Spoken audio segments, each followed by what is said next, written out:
সাইফুল হক যে প্রসঙ্গ সেই সময় আনতে চেয়েছিলেন এবং ফয়েজ আহমদের যে এখনকার যে স্টেটমেন্ট সেটা মিলিয়ে আসলে আপনি কি দেখেন, কোন জায়গায় আসলে একটু অন্যরকম মনে হচ্ছে? জি, আপনাকে ধন্যবাদ।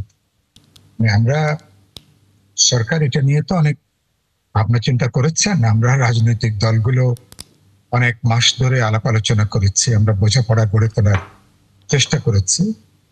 এরপরে গণভোটের যে প্রশ্নটা যেভাবে আপনি জানেন, এটা চারটা অংশ, চারটা বিষয়কে আলাদা আলাদা করে চারটে ভাগে ভাগ করা হয়েছে, কিন্তু উত্তরটা চারটা ভাগে পরস্পর সম্পর্কিত কিন্তু আলাদা আলাদা বিষয়। উত্তরটা আপনাকে হ্যাঁ বা নাতে বলতে হবে, একবারে বলতে হবে। সমস্যাটা হতে পারে কোনো ভোটারেরা তিনি দুটোতে একমত হতে পারেন, দুটোতে তার দ্বিমত থাকতে পারে। তিনি তিনটাতে একমত হতে পারেন, একটাতে তার দ্বিমত থাকতে পারে, অথবা ধরুন বিপরীতটাও সেটা হতে পারে। সেক্ষেত্রে যখন আপনাকে একটা শব্দে হ্যাঁ বা নাতে উত্তরটা দিতে হবে, তখন এটা যথেষ্ট জটিল একটা প্রক্রিয়া। এটা হচ্ছে একটা বিষয়। ফলে এটা জটিল প্রক্রিয়া, কিন্তু খানিকটা ঝুঁকিপূর্ণ, কিন্তু কোনোটাই ত্রুটি একেবারে মুক্ত না। আমি যদি একটু ঝুঁকিপূর্ণ কেন সাইফুল ভাই?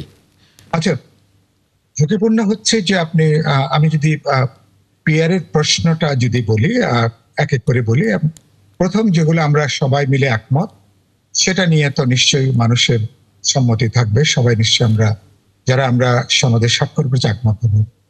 পিয়ারের ব্যাপারটা বিএনপি সহ তার ঘনিষ্ঠ মিত্ররা যারা এই ব্যাপারে উচ্চকক্ষে ভোটের সংখ্যানুপাতে যারা রাজি নন, সেখানে পিয়ারটাকে যেভাবে হাজির করা হয়েছে, তাদের তো সেখানে সম্মতি পাওয়াটা সেখানে কঠিন। এই প্রশ্নের তারা কিভাবে উত্তর তারা সেখানে দেবেন?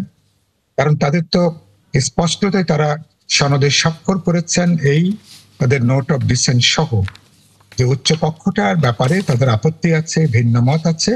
তারা এটা হয়তো পরবর্তীতে পার্লামেন্টে তারা পুনর্বিবেচনা করবেন কিনা সেটা পরবর্তী পার্লামেন্টের বিষয়।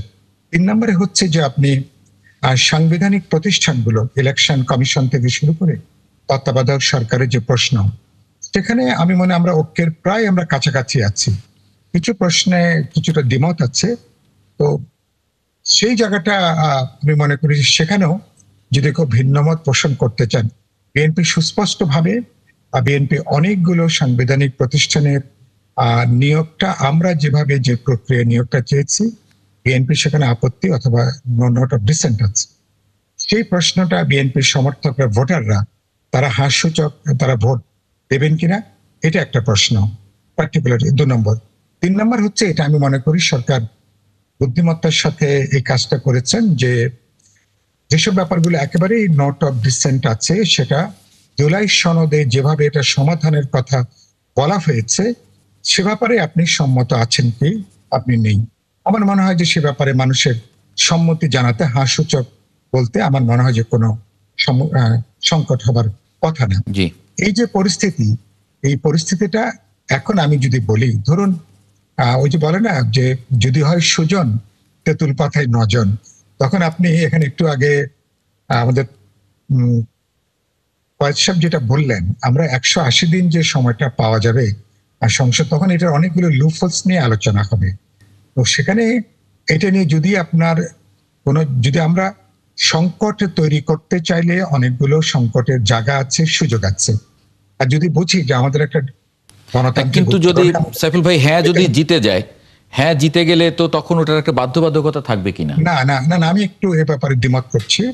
হ্যাঁ যদি জিতে যায়, তখন একটা মোরাল একটা অব্লিগেশন কাজ করবে, যে মানুষ তো এইসব ব্যাপারে আপনাকে এক ধরনের মানুষ কথাটা বলেছে। আমি পুরোটাকে একটা প্রক্রিয়া হিসেবে ধরি। একটু মনোযোগ দেন, যখন আমরা জুলাই সনদ স্বাক্ষর করি, এটা একটা প্রক্রিয়া। সরকার যখন একটা আজকে ধরুন আদেশ নিয়ে আমাদের ভিন্নমত থাকলেও, যে রাষ্ট্রপতি সাংবিধানিক বিষয়ে আদেশ দিতে পারেন কিনা, তারপরে যদি এটা আদেশ দিয়েছেন, এটাও একটা প্রক্রিয়া। যখন আমি গণভোটে যাচ্ছি, এটাও একটা প্রক্রিয়া। যখন পার্লামেন্টে মানুষ সরাসরি তার প্রতিনিধি নির্বাচন করছেন, পার্লামেন্ট যখন রিকনস্টিটিউট হচ্ছে, তখন পার্লামেন্টের প্রত্যেকটা বিষয় আলাদা করে এটা বিল আকারে এটা উত্থাপিত হবে, এটা নিয়ে আলাপ আলোচনা হবে, যাচাই বাছাই হবে। এরপরে যখন এটা সংখ্যা গরিষ্ঠের, এখানে অবশ্য যখন এটা যদি যেহেতু এটা সংবিধান সংশোধন পরিষদ হিসাবে প্রথম এই 180 দিন এটা কাজ করবে, জি। সুতরাং এখানে সিম্পল মেজরিটিতে এখানে সিদ্ধান্ত গৃহীত হবে। এখানে প্রবাবলি 2/3 প্রয়োজন হবে না। সেটা একটা সুবিধাজনক জায়গার ভেতরে আমরা হয়তো আছি।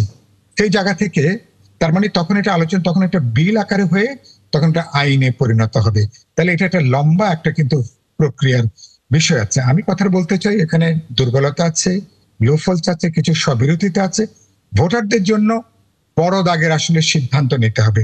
ভোটাররা প্রত্যেকটা বিষয় যদি আলাদা আলাদা করে যদি আনা করতে চান, তাহলে এটা কিন্তু একটা জটিল প্রক্রিয়া আসতে পারে। জি। কোনো কারণে যদি জয়যুক্ত হয়, তাহলে কিন্তু আমার জুলাই অভ্যুত্থান, জুলাই সনদ, আমার অর্জন, আমার আদেশ সবকিছু কিন্তু উল্টে যাওয়ার কিন্তু একটা আশঙ্কা থাকবে। জি। এটা হলো এটার একটা বড় রাজনৈতিক ঝুঁকিটা কিন্তু অনেক বড়। জি। আজকে খুব বড় মনে না হলেও, যদি আমি খুব ফ্র্যাঙ্কলি বলি, ভোটারদের পতিতা যারা আছেন, যারা আমাদের অভ্যুত্থানের বিরুদ্ধে, সরকারের বিরুদ্ধে, আমাদের জুলাই অর্জনের বিরুদ্ধে যারা আছেন, তারা এবং বাকি যাদের প্রশ্নে আপত্তি আছেন, ফিল্ড লেভেলে ভোটগুলো যদি একসাথে দাঁড়িয়ে যায় এবং যদি সেখানে সংখ্যা যদি বেশি হয়, এটা আমাদের জন্য খুব বড় ধরনের বিপর্যয় হবে একটা। আমরা জি। কিন্তু পড়বো। জি। এটাকে একটা বিবেচনার মধ্যে এটাকে নেওয়া দরকার। জি।